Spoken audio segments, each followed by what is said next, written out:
Paz a vosotros, amados hermanos. Les habla su hermano, el ministro Gad Heriberto Callero Zúñiga, pastor en Templo Peniel de la colonia Melchor Ocampo en Ciudad Juárez. Es un gusto y un placer compartir con ustedes este tiempo, hermanos de la palabra. Quiero que me acompañen, por favor, amados hermanos, a el Evangelio Mateo, capítulo 4 y versículo 17, para de ahí, hermanos, por medio de esta lectura bíblica, poder iniciar el tema de esta tarde. Dice así, hermanos, el versículo 17 de Mateo capítulo 4. Desde entonces comenzó Jesús a predicar y a decir: arrepentíos, que el reino de los cielos se ha acercado. Gloria al Señor. Amados hermanos, hoy quisiera hablar de cómo el Señor Jesús, después de que es informado de que Juan Bautista ha sido encarcelado, empieza el ministerio que le ha sido encomendado al Señor Jesús por su Padre. Y es muy oportuno hablar acerca del mensaje, de su mensaje, de esta predicación, hermanos, con la cual Él inicia, ¿verdad?, este ministerio del Mesías. A través de las diferentes épocas, hermanos, ha persistido en la humanidad la confusión de quién fue Jesús. Y sobre todo, cuál fue su mensaje. Si sacáramos hoy, hermanos, nuestra grabadora, ¿verdad? Si sacáramos nuestro celular y empezáramos a hacer una encuesta entre la población, ¿verdad? Y preguntar en las calles, hacer la pregunta de ¿quién cree usted que fue Jesús? Probablemente, hermanos, fácilmente tendríamos más de 3 percepciones diferentes, de 3 respuestas diferentes, si no es que más, ¿verdad? No faltaría quien esté en su perspectiva tiene a Jesús como un Che Ernesto Guevara del siglo I, ¿verdad? Pero sin boina. O si no, hermanos, también otros pensarían que Jesús, ¿verdad? Y de hecho lo hacen, mucha gente hoy tiene ese pensamiento de que Jesús no fue más que un maestro iluminado, de cierta manera, creado en Egipto, ¿verdad? Hoy, hermanos, nosotros vamos a apegarnos estrictamente al testimonio que dan los evangelistas de quién fue Jesús y cuál fue su mensaje durante su ministerio de 3 años y medio aproximadamente, en lo que anduvo él recorriendo Judea y Galilea, hermanos, y parte de Samaria.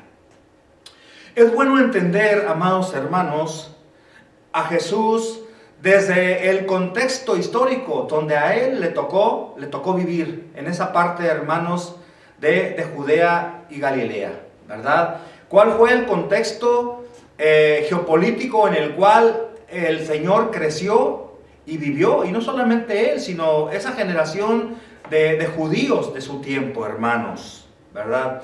Quiero invitarles para que podamos mirar este contexto, hermanos, histórico y político de los días de Jesús en el Evangelio según Lucas, capítulo 3, amados hermanos, y versículos 1 y 2. Y en el año 15 del imperio de Tiberio César, siendo gobernador de Judea Poncio Pilato, y Herodes tetrarca de Galilea, y su hermano Felipe tetrarca de Iturea, y de la provincia de Traconite, y Lisanias tetrarca de Abilinia, siendo sumos sacerdotes Anás y Caifás, vino palabra del Señor sobre Juan, hijo de Zacarías, en el desierto. Amén. Muy bien, amados hermanos, estos versículos que acabamos de leer del capítulo 3 de Lucas nos dice, el evangelista Lucas nos dice ¿quiénes eran, hermanos, las autoridades en sus diferentes estados de nivel de aquel tiempo, verdad? Primeramente, hermanos, estaba el César, Tiberio, ¿verdad? Y luego, hermanos, vamos a decir, la Tierra Santa y los entornos de la Tierra Santa, el Imperio Romano la dividió, ¿verdad?, en 4 provincias. Una de ellas, hermanos, estaba gobernada por Poncio Pilato. La otra estaba gobernada por Herodes, ¿verdad? Y luego la otra estaba gobernada por Felipe. Y ellos, hermanos, eran quienes se encargaban políticamente de gobernar al pueblo de Israel, ¿verdad? Juntamente colaborando con el emperador Tiberio en aquel tiempo. Y también nos relata Lucas, hermanos, que era sumo sacerdote Caifás.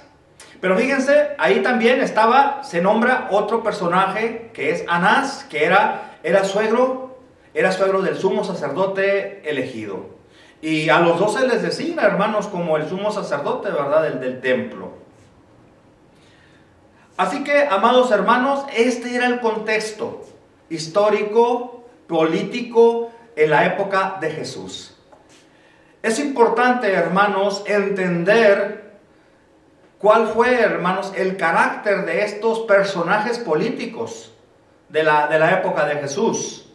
Primeramente, hermanos, Tiberio César, ¿verdad?, que era el emperador en ese tiempo en el que Jesús se inicia en el ministerio, hermanos, y mejor conocido como Tiberio Claudio Nerón. Él fue el segundo emperador, hermanos, perteneciente a la dinastía Julio Claudia, ¿verdad? Y este personaje estuvo desde el año 14, ¿verdad?, hasta el año 37. Cabe mencionar, hermanos, que la característica parecía inherente a los césares de Roma era que eran personajes sumamente corruptos, con una ética moral sumamente relajada, hermanos. De tal modo que era muy conocido en el tiempo de este emperador Tiberio César, que realizó actos ignominiosos e inmorales de gran nivel. El más terrible fue, hermanos, de todo lo que este hombre perverso realizó como emperador de Roma, hermanos, es que cuando él cansado y desentendiéndose del imperio de Roma, nombra otros subalternos para que lleven todos los negocios del imperio, y él se retira, hermanos, a la isla de Capri, en la cual él lleva una vida licenciosa de pedofilia. Este hombre era un pedófilo, ¿verdad? Él tenía un grupo de niños pequeñitos a los cuales les llamaba sus pececillos, de los cuales abusaba, ¿verdad? Era un hombre sumamente perverso, como casi la mayoría de los césares que gobernaron el imperio romano, ¿verdad? Y esto, hermanos, está documentado, ¿verdad? Hay unos personajes de la literatura grecorromana como Suetonio que hablan de estas situaciones de perversión sexual de este César, ¿verdad?, Tiberio. Decíamos que en la provincia de Judea, hermanos, estaba como gobernador Poncio Pilato, ya un personaje bastante conocido durante la pasión de Jesús. Este gobernador, hermanos, era un hombre sin escrúpulos, era un romano, ¿verdad?, que servía al emperador, guardaba los intereses del emperador, era su representante en Judea, vamos a decirlo, era la carta fuerte del imperio ahí en la región del Medio Oriente, de la Tierra Santa. Y este hombre, sus dos únicos intereses primordiales, hermanos, era que hubiera la pax romana, o sea, que no hubiera revueltas, que no hubiera inconformidades, que no hubiera desórdenes públicos en Judea. Y el otro interés primordial de este hombre para el imperio era que se pagaran los impuestos a Roma, que se tenían que cobrar rigurosamente, hermanos. Este hombre, su filosofía para mantener el orden y la disciplina, para que no hubiera revueltas, era de que solamente las gentes, solamente los pueblos se entendían bajo la disciplina del terror. Este hombre, cuando había rumores de que había algún descontento y que iba a haber alguna revuelta, distribuía personas, ¿verdad? Legionarios o gente, ¿verdad?, que él tenía, para que se infiltraran entre el pueblo y empezaran a repartir puñaladas entre la gente, para atemorizar en las calles a las personas y disuadirlos de cualquier levantamiento, de cualquier revuelta, hermanos. Este era la índole de este personaje llamado Poncio Pilato, hermanos. Vean que eran personas carentes de escrúpulos, de cualquier ética moral. Eran gente muy dura, hermanos, que tenía al pueblo judío lo tenía oprimido. Y también hablamos, hermanos, de cómo en las otras provincias restantes del imperio, ¿verdad?, el César había colocado a algunos hijos de Herodes el Grande. Herodes el Grande, hermanos, que es cuando nace Jesús. Ustedes recuerdan que cuando nace Jesús, Herodes el Grande tiene un papel ahí importante en cuanto a la matanza de los inocentes, ¿verdad? Que manda a buscar al rey de los judíos que ha nacido. Bueno, pues este Herodes el Grande muere cuando recién nace Jesús, muere y es sucedido, hermanos, como rey, ¿verdad?, por 3 de sus hijos, los cuales, aunque eran igual de perversos, de corruptos y de sanguinarios que Herodes, porque Herodes el Grande, hermanos, era una persona que no era judío, era un idumeo, era originario de la provincia de Idumea, no era judío, pero fue puesto, hermanos, como rey ahí en todo lo que era la Tierra Santa, ¿verdad?, que abarcaba Judea, Galilea, Idumea, ¿verdad?, toda esa región. Pero cuando muere este personaje, el César designa a sus hijos y reparte todo lo que era el reino, hermanos, lo reparte en las 4 provincias que ya hemos mencionado. Y a pesar de que eran igual de malvados y perversos y corruptos que su padre Herodes el Grande, pero no lograron heredar de su genio para gobernar. Así que por esa razón el César no quiso dejarles el peso del reino a alguno de ellos y pone un procurador romano, un gobernador como Poncio Pilatos, que es el hombre fuerte del imperio allí.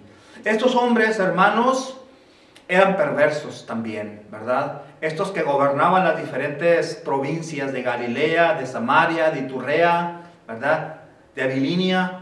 Y bueno, hermanos, este era el contexto de desesperanza, de opresión, en el cual, hermanos, Jesús inicia su ministerio y empieza a proclamar el evangelio, cuando por uno de estos hombres perversos, Juan ha sido encarcelado. Uno de los hijos de Herodes el Grande, Juan el Bautista, es encarcelado, y ese es el detonante, hermanos, para que Jesús tenga que iniciar su ministerio predicando, como ya lo hemos visto, hermanos, en el verso de Mateo capítulo 4 y versículo 17, que comienza Jesús a proclamar diciendo, ¿verdad?, arrepiéntanse porque el reino de los cielos está cerca. Amados hermanos, esta era la bota, ¿verdad?, la bota romana sobre el cuello del pueblo judío. El pueblo judío tenía alguna consolación, hermanos, acercándose a sus autoridades eclesiásticas, por llamarlo de alguna forma, en cuanto al sacerdocio que servía en el templo. Vemos que no es así, hermanos. Vemos que ahí también el Evangelio lucano menciona que el sumo sacerdocio estaba ejercido por 2 personas. ¿Cómo dirán ustedes? ¿Cómo por 2 personas? puesto que básicamente, hermanos, se ha sabido que el sumo sacerdote era solamente una persona. Bueno, pues en apariencia así era, y era Caifás el sumo sacerdote. Pero vemos, hermanos, que detrás de la apariencia, de la figura del sumo sacerdote, se encontraba el que mandaba de verdad, que era Anás. Y de tal manera mandaba a Anás, hermanos, que si usted ha mirado cuando prenden a Jesús, ¿verdad? Después de estar orando en el huerto del Getsemaní, dice que es llevado inmediatamente a la casa de Anás, ¿verdad? Porque él era realmente el que tenía la autoridad. Su yerno, Caifás, solamente era, hermanos, el sacerdote que aparecía cada determinado tiempo, ¿verdad? Cada año para hacer el sacrificio y entrar al lugar santísimo, hermanos. Sobra mencionar que este sacerdocio, hermanos, era un sacerdocio cómodo a modo del Imperio Romano, totalmente sumiso y colaboracionista, hermanos. De tal manera que cuando ya Jesús, después de empezar en su ministerio a predicar y a hablar, hermanos, de la injusticia de este mundo temporal, vemos cómo se escandalizan, ¿verdad? No solamente los fariseos, sino los sacerdotes, porque una de las palabras del sumo sacerdote era que decir que Jesús estaba causando tal revuelo, hermanos, que iban a venir los invasores romanos y iban a hacer caer el sacerdocio y la nación. Entonces vemos, hermanos, que hay un total servilismo de este sacerdocio, hermanos, y también corrupción, y también insensibilidad, hermanos, de tal manera que el pueblo tampoco no tenía, hermanos, consolación ni esperanza, ni había un futuro promisorio para el judío común y corriente del tiempo de Jesús.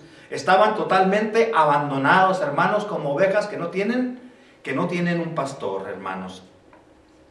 Entonces, ahora sí, hermanos, ya habiendo visto el contexto tanto geopolítico como, vamos a decirlo así, eclesiástico del pueblo judío, por llamarlo de alguna manera, vemos, hermanos, que Jesús inicia su ministerio, hermanos, como el Mesías, como una respuesta de Dios, hermanos, a esta opresión, a este mundo de desigualdad, de injusticia, hermanos, ¿verdad? De que no había esperanza para nadie, hermanos, de que solamente los opresores eran los que vivían de una manera, vamos a llamarla entre comillas, digna y feliz. Bien, vamos a desglosar, hermanos, el mensaje de Jesús, este pequeño mensaje de cómo Él empieza a predicar, hermanos, cuando Juan el Bautista es aprendido. Dice así, hermanos, la primera parte de la proclamación de Jesús: el tiempo se ha cumplido. El tiempo se ha cumplido. Cuando Jesús, hermanos, inicia su ministerio, ¿verdad? Cuando es informado, como ya dije, de que Juan está en la cárcel, entonces Él entiende que ha llegado el momento, hermanos. Ha llegado el momento para lo cual Él tiene que empezar el ministerio para lo cual Él ha venido, hermanos. Ha sido encarnado. Y entonces, amado hermano, vemos que se hace presente ese Mesías tan largamente esperado por el pueblo de Dios, en la persona de Jesús Nazareno. Así es, hermanos. El pueblo judío estaba desesperado, hermanos. El pueblo judío estaba oprimido. El pueblo judío, hermanos, sentía que esta opresión los iba a acabar, iba a exterminarlos, hermanos. Y de tal manera, hermanos, era así porque el Imperio Romano, una de las políticas que, aunque el Imperio Romano toleraba la religión y la idiosincrasia de los pueblos conquistados, hermanos, es una realidad que el pueblo realmente había sido disminuido. No tenía voz ni voto. Eran esclavos del imperio. Y vemos, hermanos, cómo hay gente que ha venido de todas las partes del Imperio Romano.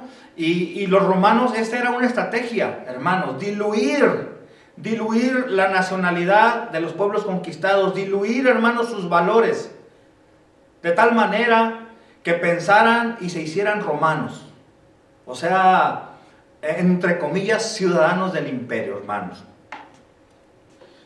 Pero la respuesta, hermanos, a esta situación de desesperanza, de injusticia, de opresión, es que tenía que aparecer el Mesías anunciado por todos los profetas, hermanos. Y ya no hablemos, hermanos, de los profetas como Isaías, como Zacarías, como todos los profetas que anunciaron, hermanos, el advenimiento del Mesías. Hay un versículo en Génesis capítulo 49, ¿verdad? Y versículo 10, en el cual el patriarca Jacob, hermanos, cuando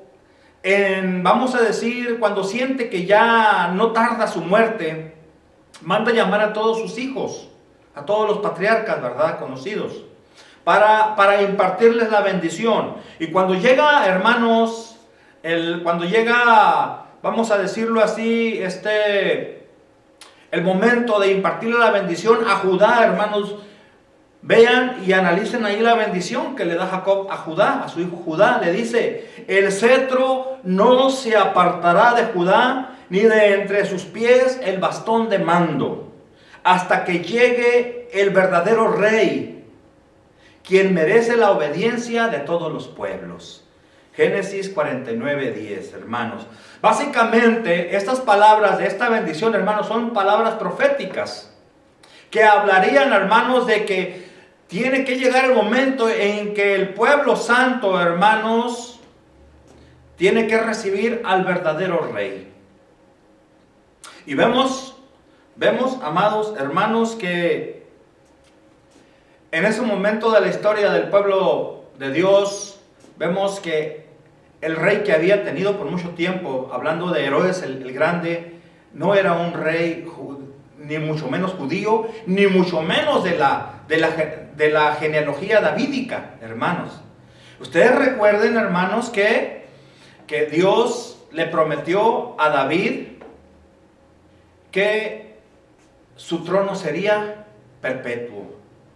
Pero llega el momento, hermanos, y yo creo que esta es la parte de la historia en la que el rey que había sido puesto, hermanos, no era ni judío, ni era de la genealogía davídica, Herodes el Grande. Y ya ni mucho menos los procuradores que lo suceden después a Herodes el Grande. Entonces, aquí Jacob, hermanos, dice que es necesario que el pueblo reciba al nuevo rey. Y ese nuevo rey, hermanos, está representado por el advenimiento del Mesías anunciado, hermanos. Y no solamente los antiguos, ¿verdad?, los patriarcas, los profetas, hermanos, lo anunciaron, como Moisés, ¿verdad? Cuando habla de un profeta que se ha de levantar, a él obedeced, y el que no le obedezca será desarraigado del pueblo. Y no solamente, como les había dicho, a Isaías, a Daniel, que habla del advenimiento del Mesías, hermanos, en la profecía de las 70 semanas, del Mesías príncipe. Entonces, obviamente los judíos, cuando aparece, hermanos, el Mesías tan largamente esperado y ansiado desesperadamente, hermanos, en esta época tan sombría del pueblo de Israel como fue la opresión romana, hermanos, la opresión más terrible que sufrió el pueblo de Israel en su propia tierra, ¿verdad? Pero, ¿qué pasó, hermanos? Pues ustedes ya lo saben, prácticamente el pueblo de Israel no recibió al Mesías, pero bueno, ese ya es otro tema. Pero el Mesías llegó cuando tenía que llegar en la historia del pueblo de Israel, hermanos. Dios lo envía por medio de la persona de Jesús Nazareno, hermanos. Esta es, hermanos, la primera parte, ¿verdad?, de esas palabras que proclama Jesús cuando inicia su ministerio. El tiempo se ha cumplido, ya es tiempo de que Dios haga justicia y que envíe a su Mesías, que llegue su enviado, el ungido, el deseado de todas las naciones. Número 2, hermanos, otra parte del mensaje de Jesús es: el reino se ha acercado. Y esta es, hermanos, esta es la parte central, pienso yo, medular del mensaje.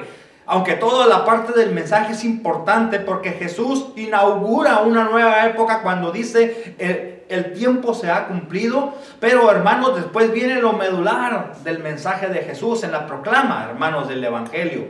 Cuando dice el reino se ha acercado. Desde que Jesús, hermanos, afirma esto en los Evangelios, muchas veces y por muy diferentes personas en diferentes épocas han especulado que el reino solo era posible por una representación terrenal. O sea que Jesús viene, hermanos, y realmente dice que el reino se ha acercado, pero realmente lo dice, pero no es una realidad. O sea que es meramente una representación, vamos a decirlo así, una parábola, un dicho, ¿verdad?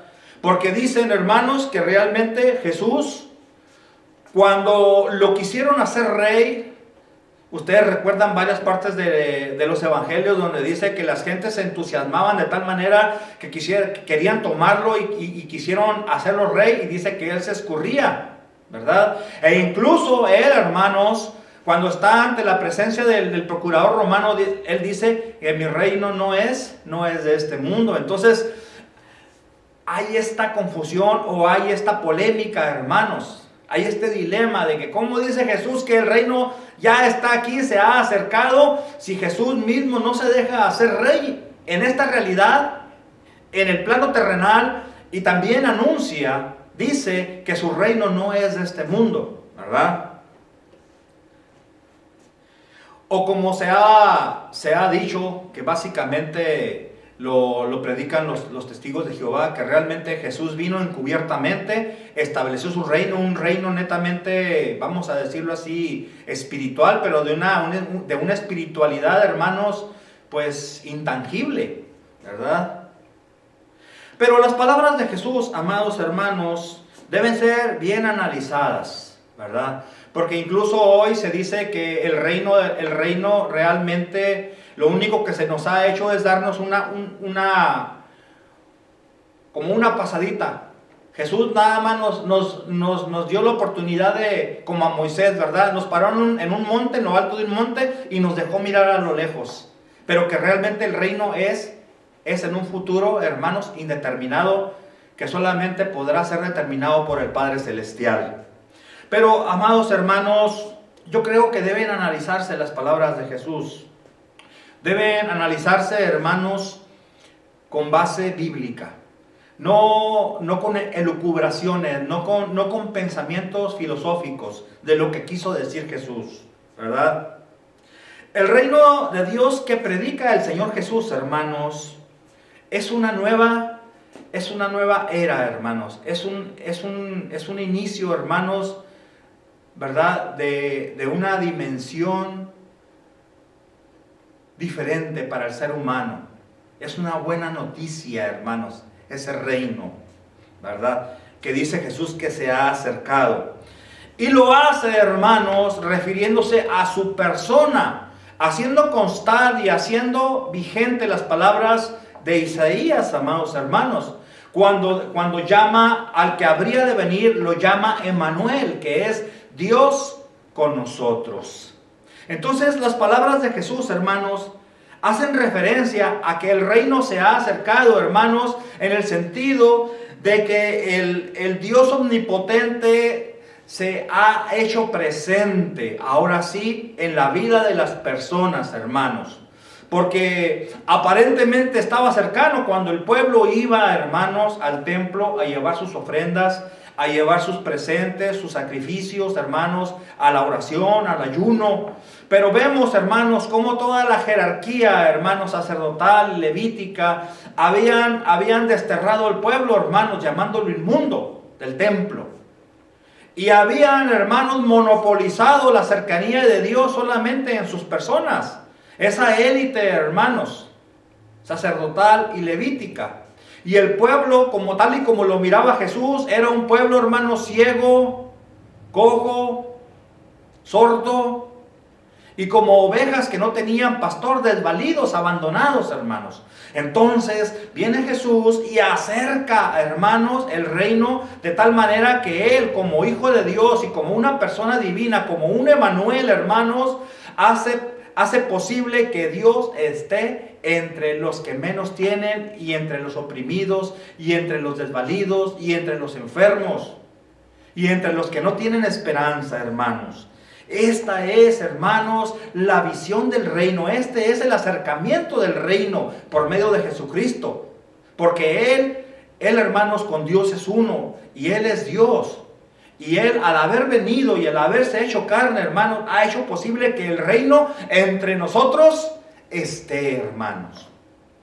Lucas capítulo 15, versículo 11 al 31, hermanos. Ustedes, si quieren buscarla, pero ya es una parte muy conocida de todos nosotros. Es la parábola, hermanos, del hijo pródigo. Allí Jesús, hermanos, da una parábola o cuenta una historia pequeña, hermanos, sobre un hombre que tenía 2 hijos, ¿verdad? Y uno de ellos, el menor, dice que pide su herencia, porque ya no está contento con vivir ahí, ¿verdad? En la hacienda del padre. Y pide la parte que le corresponde de su herencia y se va y la dilapida, hermanos. En esta parábola, hermanos, el Señor nos da a conocer que Él siempre ha estado cercano y ha estado lleno de misericordia y está, hermanos, siempre dispuesto a perdonar. Porque en esta figura, en esta parábola, hermanos, es representado el anciano padre, ¿verdad? Que le da su herencia a su hijo, hermanos, y que cuando su hijo se va a vivir perdidamente lejos en una región lejana, hermanos, dice que el padre todos los días iba y estaba pendiente por si aquel hijo regresaba, hermanos. Nosotros como humanidad hemos hecho eso exactamente. El Padre, hermanos, nos había procurado, hermanos, un lugar, una estancia, una creación cercana a Él, hermanos. Pero nosotros hemos decidido, en base a nuestra humanidad, a nuestro humanismo, ¿verdad?, pedir la parte que nos corresponde y nos dimos la media vuelta, hermanos, y nos alejamos del Padre. Pero el Padre siempre ha estado allí, hermanos, mirando por si regresamos y dispuesto a perdonar, hermanos, y a recibirnos. Entonces, amado, el reino obviamente se acercó en la persona de Jesús. El reino y Dios estuvo entre nosotros y sigue estando. Porque en su palabra dice Jesucristo, cuando está anunciando su partida, dice: mas no os voy a dejar huérfanos, sino que yo enviaré el Consolador, el Espíritu de verdad, el cual os acompañará, ¿verdad? Y yo estaré con vosotros todos los días hasta el fin del mundo. De tal manera, hermanos, que Jesús está en nosotros. Desde que Él llegó como hombre, hermanos, a este lugar, esta tierra, el reino se acercó y Dios ha convivido con nosotros cada día, hermanos, en esa unidad perfecta que solamente el Espíritu de Dios puede ofrecer, hermanos, para que ya no estemos alejados, sin esperanza, oprimidos y en la injusticia. ¿El mundo sigue corriendo igual? Sí, el mundo sigue corriendo igual, hermanos. Hay muchos Césares en el mundo, hay muchos Pilatos, hay muchos Herodes, pero ya no estamos, hermanos, sin esperanza en el mundo. Porque Dios se acercó a nosotros y acercó su reino a nuestras vidas, dándonos esperanza, hermanos, para resistir en este mundo que solamente es terrenal y en este mundo que no es, hermanos, que no va a perdurar, que tiene un tiempo, hermanos. La otra parte es arrepentíos, hermanos, arrepentíos. La palabra que Jesús usa en esta parte en hebreo, hermanos, significa teshuvá. Cuando los judíos quieren arrepentirse, hermanos, de su maldad, ellos dicen: voy a hacer teshuvá, ¿verdad? Que traduciéndolo a nuestro castellano contemporáneo, teshuvá, la palabra teshuvá es dar un giro y regresarse, volverse. Pero como sabemos que los evangelios y el Nuevo Testamento fue escrito en griego, hermanos, ¿verdad? El idioma el idioma del neotestamentario, la palabra, hermanos, arrepentimiento es metanoia, que significa un cambio completo de mentalidad. ¿Se fijan, hermanos? ¿Se fijan? La palabra que se utiliza en el Nuevo Testamento, a diferencia de la palabra en hebreo, ¿verdad? En el hebreo que se usó en el Antiguo Testamento, teshuvah, era girar y volverse. Pero, hermanos, en aquel estado de cosas, los judíos ancestrales, antes de que viniese Jesús, tenían que estar regresando al templo cada año, hermanos, y estar haciendo teshuvah cada año. Mientras que ya en el tiempo, después de que ha venido el Señor Jesucristo y que ya la iglesia está en marcha, hermanos, cuando el Señor Jesucristo hace el llamado a arrepentirse, es ya no simplemente volverse y regresar, sino permanecer, hermanos. Permanecer con un cambio completo en nuestra vida, en nuestra mente y en nuestro ser. Así que es muy importante, hermanos, que nosotros verdaderamente estemos atentos al mensaje de Jesús. No solamente de que el tiempo se cumplió y no solamente de que el reino se acercó a nosotros, sino que debemos, hermanos, arrepentirnos y permanecer en ese estado, hermanos, en el cual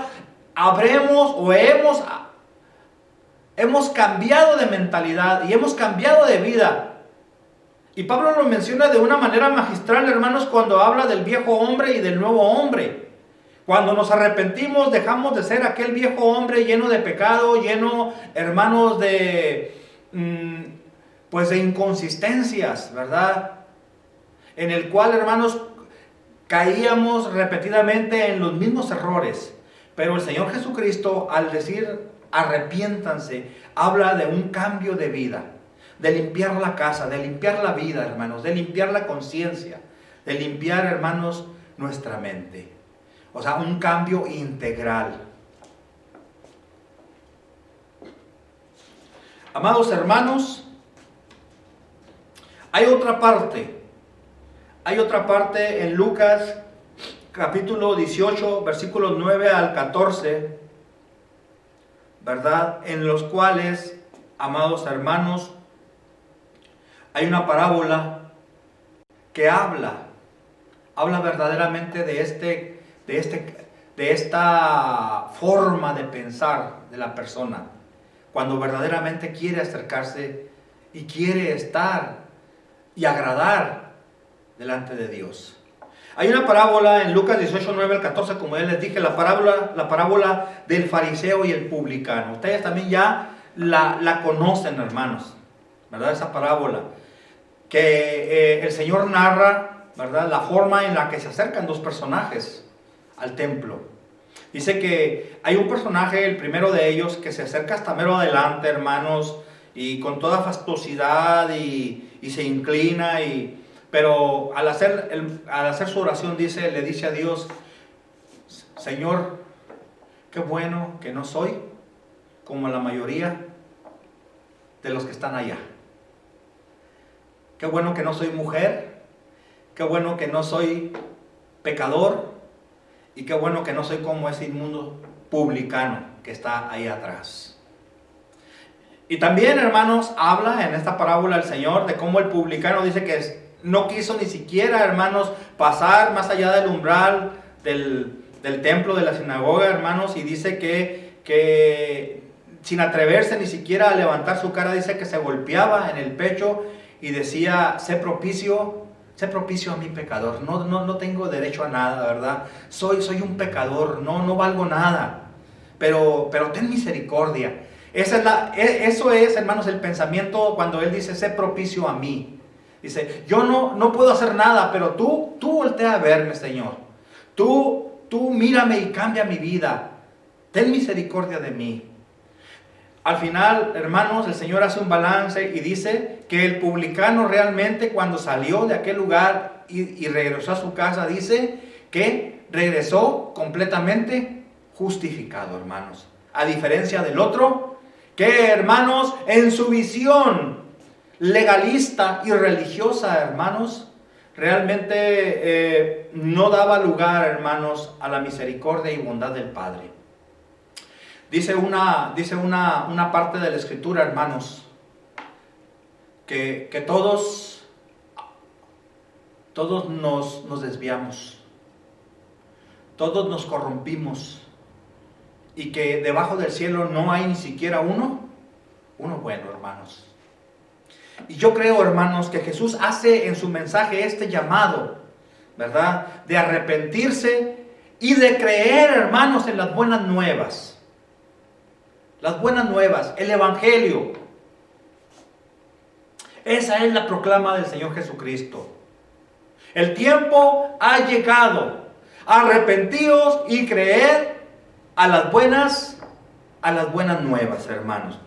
En el tiempo actual, hermanos, el Evangelio, las buenas nuevas, ¿verdad?, la buena noticia, ha sido, hermanos, tomado por muchos como un mero dogma, como un mero cúmulo de requisitos, hermanos, para cumplirlos, como una lista del mercado y decir, yo estoy bien.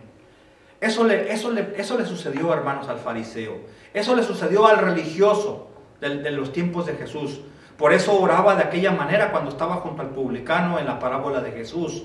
Porque él decía, yo he cumplido todo esto y soy santo. Pero, hermanos, el hecho de tener un conocimiento religioso no nos hace mejores personas. No nos hace cercanos a Dios. No nos hace, hermanos, merecedores de la gracia, de estar delante de su presencia y de ser perdonados por nuestros pecados. Yo creo, hermanos, que Jesucristo, cuando llama a arrepentirse, es un llamado a reconocer que somos incapaces, hermanos, por nosotros mismos, de toda buena obra y de toda buena conciencia. Y que debemos permitirle al Padre tomar este corazón, tomar esta persona, tomar esta mente, hermanos, y renovarla cada día. Como decía David, hermanos, en uno de sus salmos, crea en mí un nuevo corazón, ¿verdad? Entonces, amados hermanos, el Evangelio ha sido en muchas ocasiones tornado en un buen negocio, hermanos. En un buen negocio. Esos mercenarios de la fe. O en un mero legalismo. Yo creo que, hermanos, que ese no fue, hermanos, el objetivo de Dios, ni mucho menos en el enviado, el Mesías, el ungido, nuestro Señor Jesucristo, cuando llamó a creer en el Evangelio, hermanos.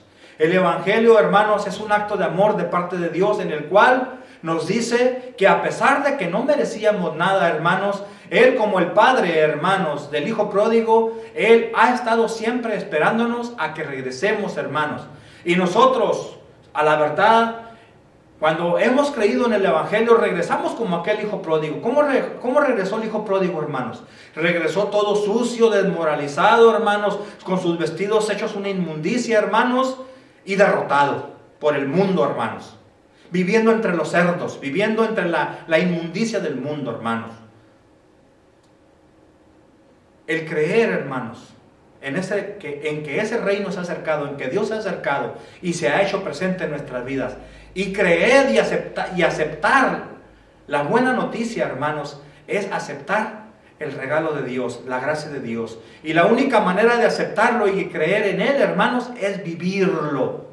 Vivirlo con humildad, vivirlo con alegría, vivirlo con gozo, pero sobre todo, hermanos, hacerlo presente en nuestras vidas cotidianamente, hermanos, agradando en todas las cosas a aquel que nos consideró dignos, hermanos, de tal buena nueva, nuestro Señor, Dios Todopoderoso, por medio de su Hijo Jesucristo.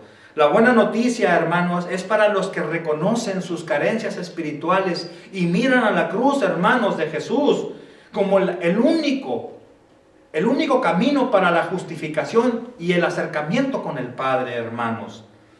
A los que creen que el Señor es el Cordero de Dios y que quita el pecado del mundo, hermanos, es aquellos a los que tienen acceso a la buena noticia, hermanos, y a que el reino irrumpa plenamente en la vida y en los corazones y en las mentes de todas las personas Aunque como les dije hace un momento, aunque todavía haya muchos Césares en el mundo, haya muchos Poncios Pilatos y haya muchos Herodes, hermanos, en el mundo. Pero en la iglesia, hermanos, en el corazón del creyente, Dios se ha acercado y Dios vive, hermanos, por medio de Jesús y del Espíritu Santo. Y, hermanos, debemos proclamar la buena noticia de que el tiempo ya llegó, hermanos, con Jesús de Nazaret, y que Jesús es el Señor de todos los tiempos. Y es el Señor que ha de determinar nuestro futuro, un futuro promisorio, un futuro de justicia, un futuro de paz y un futuro de esperanza, hermanos, a pesar de lo que vivimos hoy en medio de esta pandemia y en medio de esta situación tan terrible, hermanos, que el mundo está viviendo. Así que ánimo, hermanos, el Señor nos ama y el Señor está presente con nosotros. Resistamos, hermanos, porque Dios es uno y nosotros, hermanos, junto con el Señor Jesucristo, estamos con Él, hermanos. Dios les bendiga, amados hermanos, y reciban un saludo de paz donde quiera que estén.